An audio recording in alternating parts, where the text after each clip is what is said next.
Falei, pessoal, vamos falar agora sobre o CPTS. Demoraram para publicar o relatório esse mês, agora de dezembro. Eles publicaram no dia 27, soltaram o relatório. Inclusive, até no próprio site da Capitânia não estava. Eu encontrei ele nos Estados Invest.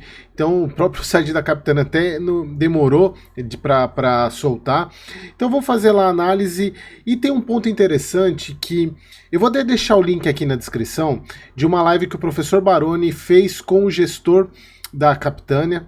E ele fala sobre a questão das compromissadas, embora eu não concorde tanto. Obviamente, ele vai puxar um pouco para a questão de que não tem tanto impacto a questão das compromissadas no resultado do fundo, que eu discordo um pouco, mas ele reconheceu um erro muito importante e que quem não assistiu vale a pena assistir, e é um ponto que me deixa tranquilo em continuar sendo cotista do CPTS, porque por mais que o fundo tenha essa questão de tá com problema nas compromissadas, mas o fato de ele ter reconhecido o erro é muito importante, porque você vai ver nesse mundo muito gestor batendo, dando murro em ponta de faca. A gente viu isso muito com esses fundos como HCTR, Deva, onde a gestão insistiu no erro e deu no que deu.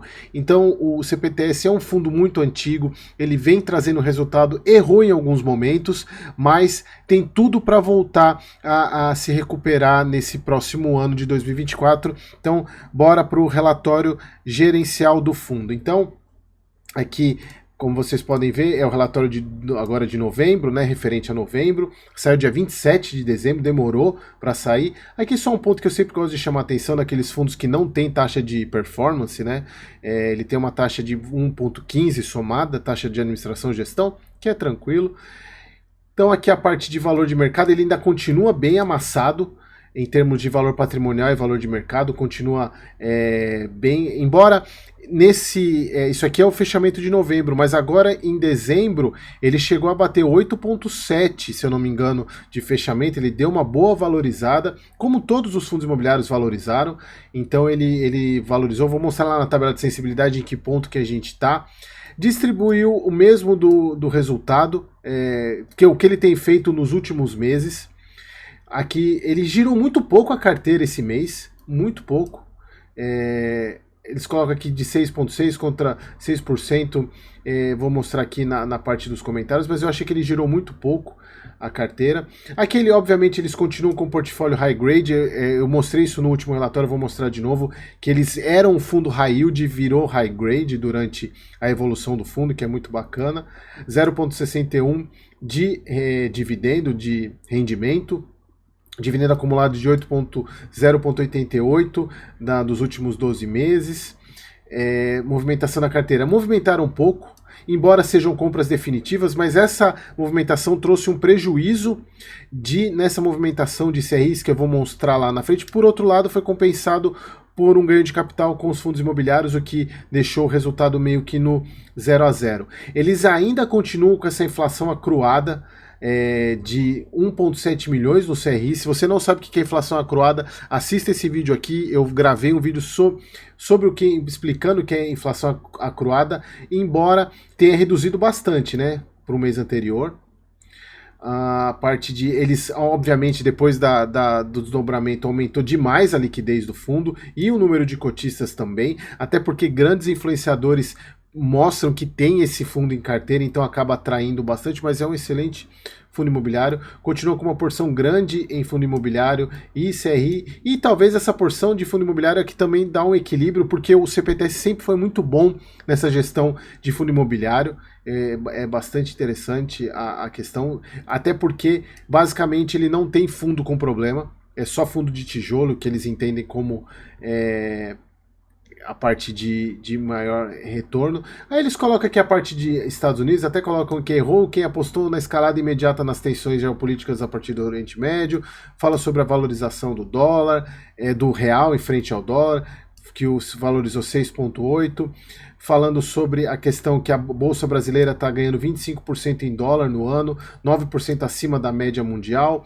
Falou sobre o DI futuro para 2016, que caiu, Porém, a NTNB também caiu um pouquinho menos, caiu para 6,64, que é o parâmetro para a gente fazer para a questão de fundos imobiliários mesmo.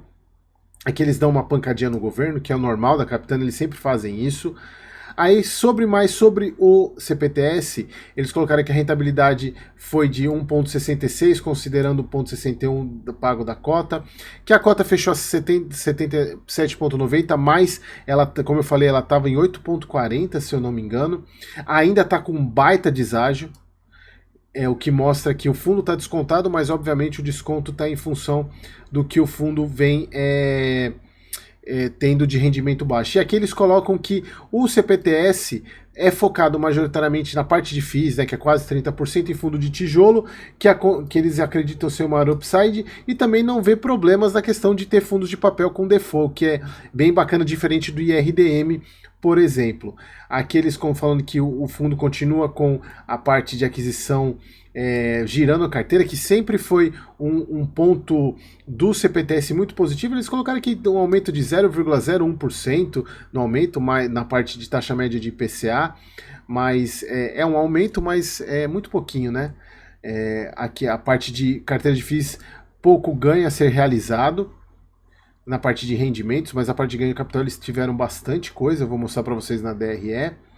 Aqui eles falam, nos próximos meses, seguindo a estratégia de reciclagem da carteira, estamos negociando junto a devedores a quitação de dívidas de IPCA mais 6,25 para 6,50, porque eles podem usar a quitação, o dinheiro da amortização, para pegar CRIs mais interessantes para o fundo.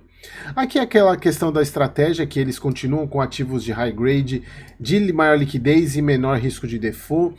Aqui eu falo que antes aqui eles eram um fundo high yield, porque a gente mede pela esse spread entre a NTNB e o próprio retorno do fundo, que se manteve, porém, com a subida da taxa de juros, eles mantiveram a carteira muito próxima. Então tá um pouco menos de 1%, 2%, 1,5%, na verdade, não, 1,20, né? 1,20 de diferença, o que mostra a característica mais high grade do que veio mudando durante o tempo. Isso eu falei no vídeo passado, veio mudando durante o tempo.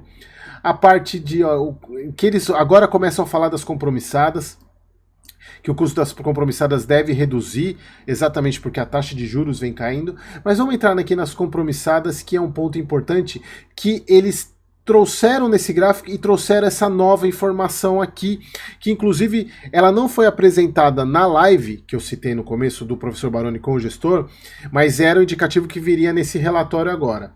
Então a gente consegue ver nitidamente, a barra azul é o resultado do carteira de CRI e a barra cinza de compromissada. A grande questão é que nesse momento de julho de 21 até o meio de 2022, nitidamente com a taxa de juros mais baixa e o retorno do fundo sendo a taxa Selic baixa com o IPCA mais alto, obviamente a compromissada não tinha tanto peso, só que sim, isso aqui se inverteu. Né? Então esse é o grande problema, ainda é um problema, continua negativo, se a gente for ver, vem reduzindo, isso é importante, 0,42, 68, 36, menos 0,29, agora 0,19, vem reduzindo essa diferença. Mas o que é importante aqui é que eles trazem esse novo gráfico, porque aqui é o retorno absoluto. E aqui eles colocam, no gráfico abaixo é apresentado o impacto das compromissadas em relação ao PL do fundo. Porque a parte compromissada é 14% do PL. E aqui eles mostram essa questão de porcentagens e mostram que ainda, se a gente pegar e somar tudo que é positivo com tudo que é negativo, ainda eles consideram 0,47% de resultado positivo. Ou seja, chamando essa parte aqui, obviamente, que ela foi muito positiva, porque eles falam, pois comprávamos CRI IPCA mais 6 com uma inflação de mais de 10 e o CDI em 2%. Só que, obviamente, isso inverteu, porque a compromissada era CDI, agora é o contrário. O CDI continua lá em cima e a inflação caiu, e foi o que aconteceu desse período para cá. Então, o que o gestor nessa live fala é que o mercado superestima o custo das compromissadas na questão dos dividendos, o que pode ser até verdade. Porém, se a gente for pegar, e até o professor Baroni pergunta, então quer dizer que se você zerar as compromissadas, se você zerasse as compromissadas hoje, o dividendo continuaria sendo 0,06? Ele falou sim. Aí isso me deu um pouco de... Deixa eu descer aqui na parte da DRE, que isso me chamou um pouco de atenção, porque é o seguinte, se a gente pegar aqui na DRE, o custo de compromissada, ele vem caindo. A gente tinha lá em maio 11 milhões de despesa financeira, depois 10, 5, 5, 4, 4 e agora quase caindo para baixando de 4. Tá caindo, obviamente. Mas, pessoal, se a gente tirar 4 milhões desse resultado aqui, obviamente que o resultado seria positivo. Tudo bem que a gente tem que considerar que eles usaram essa parte para comprar boa parte daqui de cima. Mas dizer que não afetaria, e ele falou que afetaria em coisa de 1 ou 2 centavos, teria que fazer a conta para saber, assim, eu prefiro acreditar no gestor do fundo, se ele está dizendo isso. Vamos ver com agora a questão da redução das compromissadas, se isso de fato vai se comportar. Mas aqui é um ponto que ele chama atenção.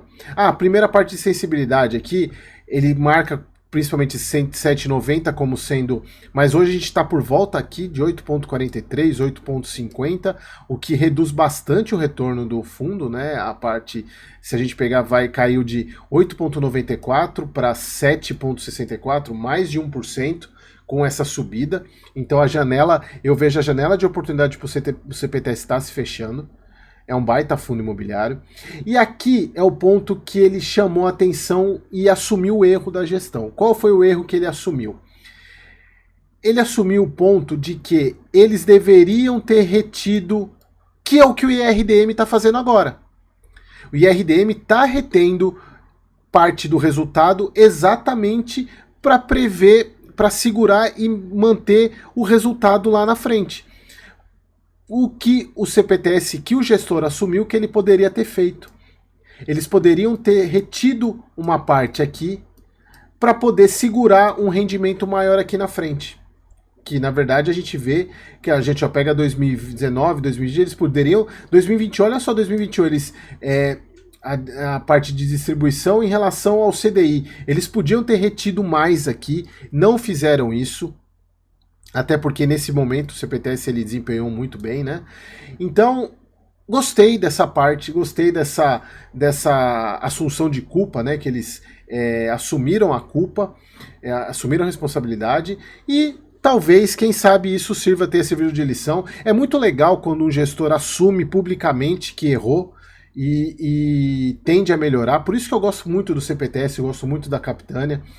Então, agora a gente tem que esperar. Na verdade, a gente vai ter que esperar a questão do próprio compromisso, porque não tem muito o que fazer. Para emitir agora não tem como, porque ainda está abaixo do valor patrimonial e provavelmente deve ficar um tempo ainda abaixo do patrimonial, então o fundo não vai poder emitir para poder zerar. A questão é reduzir o custo da compromissada, que a gente está vendo que está reduzindo. Se a gente pegar na própria DRE do fundo aqui, cadê ela?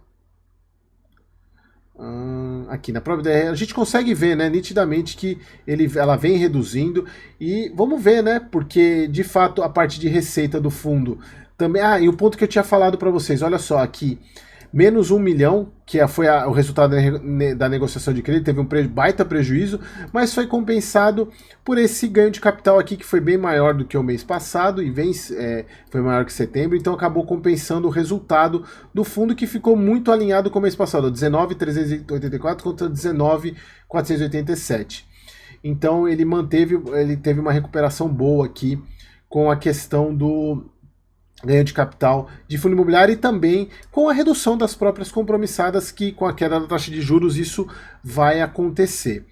Bom, então, pessoal, assim, eu gostei bastante da live, gostei dessa nova adição de informação do relatório gerencial, essa questão do impacto no PL do fundo, mostrando que ainda está positivo, mas vamos ver até quando, né? Porque a gente continua negativo, vamos ver se isso de fato vai virar. Pode ser que a gente tenha uma tendência aqui de virar, não sabemos ainda, vamos acompanhar os próximos resultados, né, do fundo, acompanhar de fato se essa questão vai de fato proceder, que eu acredito que sim. O fundo continua sendo um baita resultado, né, não tem muito o que falar. A carteira dele é muito conservadora. A gente pode ver aqui a rentabilidade da carteira de fundo imobiliário dele, muito alta comparado ao IFIX. Então é isso, pessoal. Assim, aqui a parte do resultado, vejo que eles continuam distribuindo a mesma coisa, né, do que o resultado, não mudou praticamente nada. E é isso, pessoal, a liquidez dele aumentando bastante, a gente vê por causa da questão da base 10, né, do fundo, que quase nenhuma diferença. Eles aumentam, se a gente pegar, diminuiu um pouquinho a questão de fundo imobiliário, também diminuiu um pouquinho porque aumentou o caixa do fundo. E de resto é isso, aqui a carteira dele, muito conservadora, high grade total. E é isso, pessoal, gostei bastante do que eu vi da live, achei que pegou um pouquinho pesado na questão de que se tirasse compromissado o resultado seria o mesmo, pouca diferença, eu acredito que não. Mas gostei da parte de reconhecimento do erro, que eles poderiam ter retido, por isso que é até um ponto que me faz gostar, até que eu coloquei no vídeo do IRDM, que eu acredito que a gestão entendeu o que ela precisaria fazer, que a partir desse mês eles começaram a reter, que era o que o CPTS ele falou que ele deveria ter feito. Gostei bastante, espero você no próximo vídeo.